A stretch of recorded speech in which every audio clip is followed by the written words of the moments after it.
All right, so I've been trying to get the light guns to work on the Gamer Pro, and theoretically, I mean, I did play on the ALU 1.1, so it works with that as well, um, and hopefully the 1.0.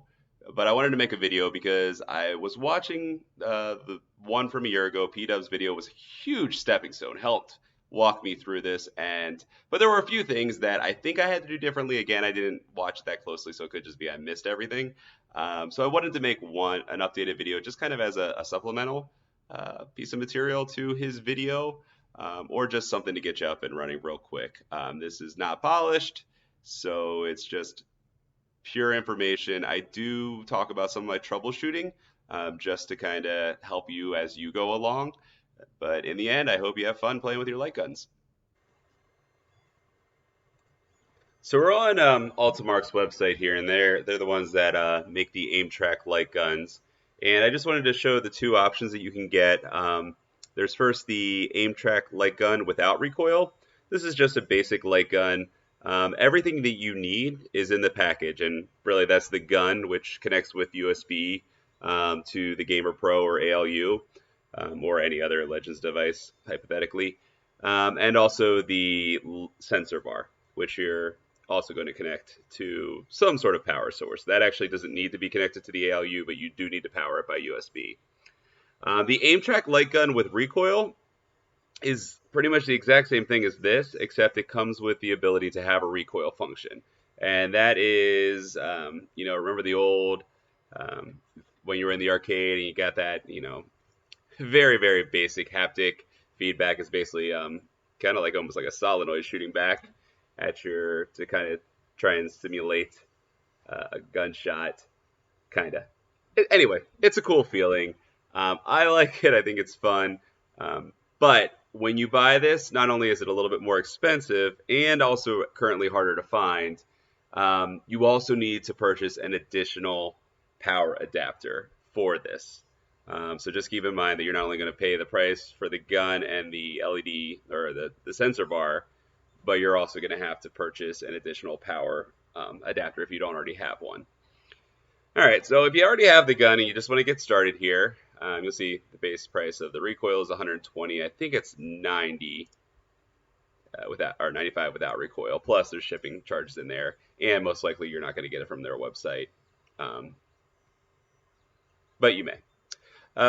So once you have the gun, what you want to do is you want to go and you want to download this here, the Aimtrak Configuration Utility Installer. Before you even plug this into your ALU to try it out, download this and set up your gun. All right, so the first thing that you want to do once you plug it in and you're on this screen is you'll notice that Apply Changes is grayed out. It's going to be grayed out until you set your calibration defaults. Now, you can do your complete calibration on your computer and then do it again on the ALU or the Gamer Pro. I personally just did this and moved on with my life and then did all the calibration on the Gamer Pro. The next thing you're going to want to do is you're going to want to set up the buttons exactly like I have here. The big one being that, as far as I can tell, you need to have enable calibration on the trigger button. I'm actually going to ask if there's any possibility if we can get that changed, because unfortunately, in any game where you want to hold down the trigger, that's going to, because this is set to enable calibration, from what I can see, that forces it, or basically it throws off your calibration when you're in the game. So if you're using something like a flamethrower or something like that, you have to keep still doing shooting. You can't just hold down the trigger. But this is the only button that I can tell works to enable calibration and actually be able to get the calibration done on the Gamer Pro. I also set these just in case we ever get there or I'm wrong. Sometimes I check it just to make sure that this is the only one that works. But again, pretty sure at this point this is the only one that works. And then that's it. You just hit Apply Changes. And then I saw it mentioned in a video. I haven't had a problem, but I think it was P-Dubs, which, by the way, a lot of my stuff is off of his video. I'm just kind of doing a little bit of an update. But actually, I'm glad I did it because you'll tell none of my stuff stuck. So what we're going to do is we're going to go do again, set calibration defaults.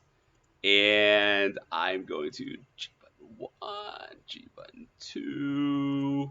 I honestly can't remember this off the top of my head, so I'll be right back. So we're back here, and I did pull up this video from P-Dubs from about a year ago, but help me with the button mapping here. So again, what I'm going to do is I'm going to go to the set calibration defaults, just to kind of make sure we do that again.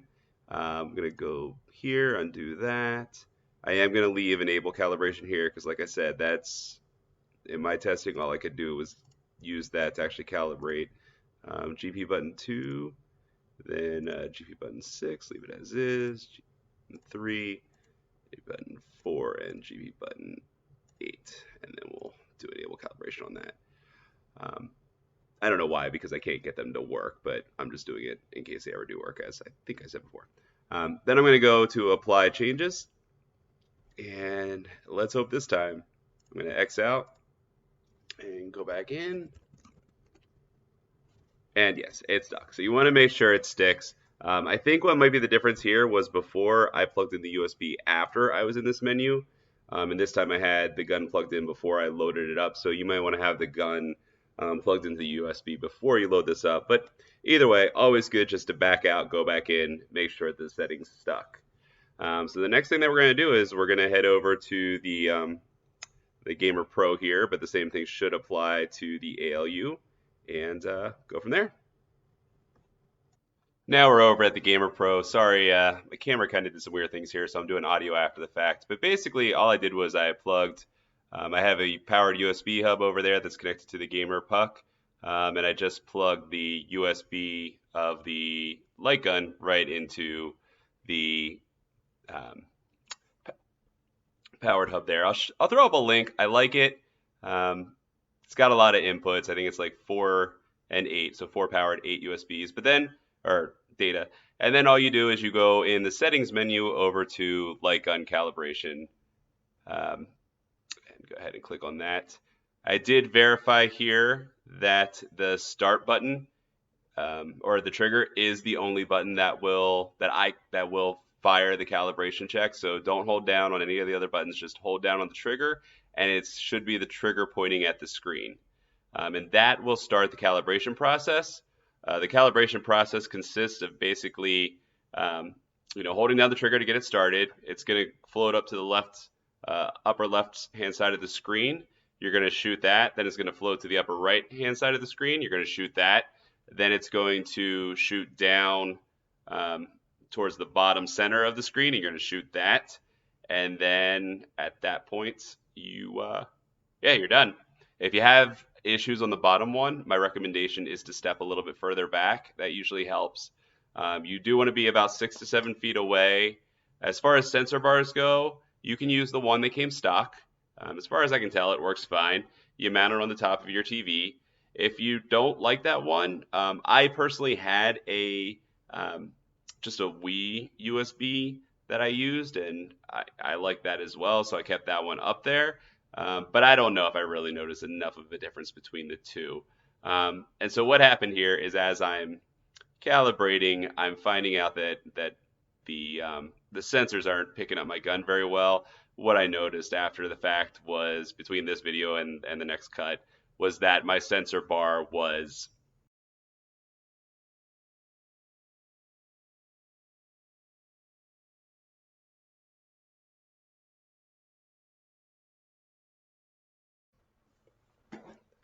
all right, so coming back here, and we're going to try and do the calibration here first. We have it set up, but it's actually calibrated really off right now. So we're going to try and recalibrate it. I'm going to hold down the trigger to do that. All right.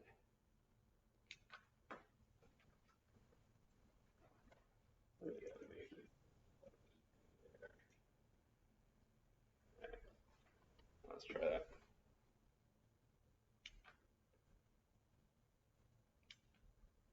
All right, now that's spot on. So I don't think it was my camera. It might have actually been my sensor bars. I'm going to recalibrate one more time just because I did the calibration like right after I did the first one before I adjusted. All right, good. And yes, we are, oh yeah, we're only a hair off each time. It does have just a little bit of lag with it, but yeah, I don't think you can get around that. So anyway, that's how you calibrate it, and then you just go in and actually play some games. So what we're going to do is we're going to go over here to the Arcade Net tab.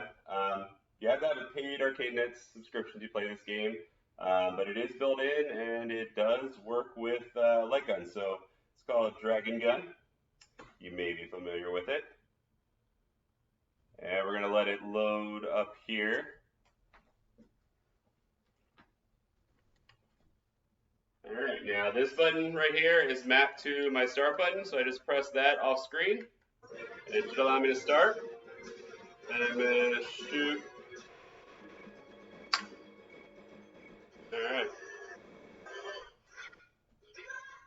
All right, and there we go.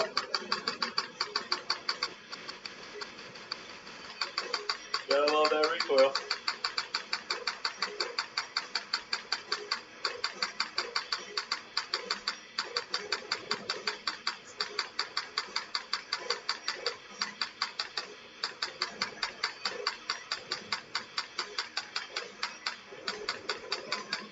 I'll be at that real quick.